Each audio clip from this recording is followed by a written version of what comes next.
Hello বন্ধুরা, সবাই কেমন আছো? আশা করি সবাই ভালো আছো। তো আমরা ঘুরতে এসেছি কামাখ্যাতে, আমি, ভাই, ছেলে আর আমার হাজব্যান্ড। ঠিক আছে, আমরা এই কয়জনই এসেছি, চারজনই। তো এখন যাচ্ছি হোটেলে। তো আজকে যেহেতু লেট হয়ে গেছে, আজকে শুক্রবার আর প্রচণ্ড গরম ছিল আজকে। ঠিক আছে, তো ভেবেছিলাম যে পুজোটা দিতে পারবো, কিন্তু পুজো দিতে পারবো না। পুজো আমাদের শনিবার দিনই দিতে হবে। তো যাই হোক, প্রায় চলেই এসেছি। এই যে রুমের জন্য অপেক্ষা করছি, রুম ঠিক করছে আর কি। এই যে রুমে এসে মাত্র ফ্রেশ হয়ে একটু শুলাম, খাইনি এখনও, খাবো এখন। খাওয়া আনতে গেছে ভাই।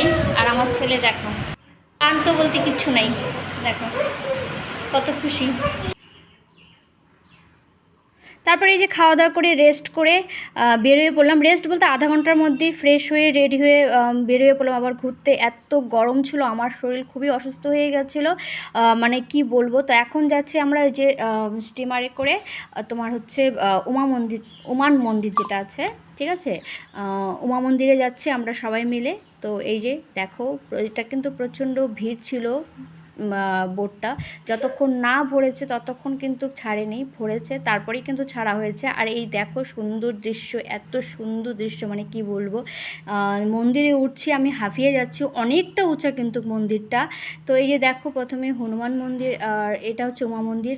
যেহেতু মন্দিরের বাইরেটুকুই ভিডিও করা যাবে, মন্দিরের ভিতরে কিছু ভিডিও করা যাবে না।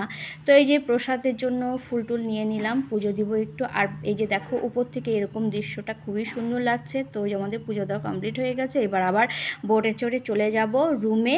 ঠিক আছে, আজকে সত্যি খুবই ক্লান্ত, মানে এত ক্লান্ত হয়ে পড়েছে ভাবা যায় না। এমনিতে তো সারা রাত ঘুম হয়নি, তারপরে হোটেলেও গিয়েও রেস্ট করতে পারিনি। তো এবার বাড়ি, মানে বাড়ি বলতে রুমে চলে যাচ্ছি। বাই।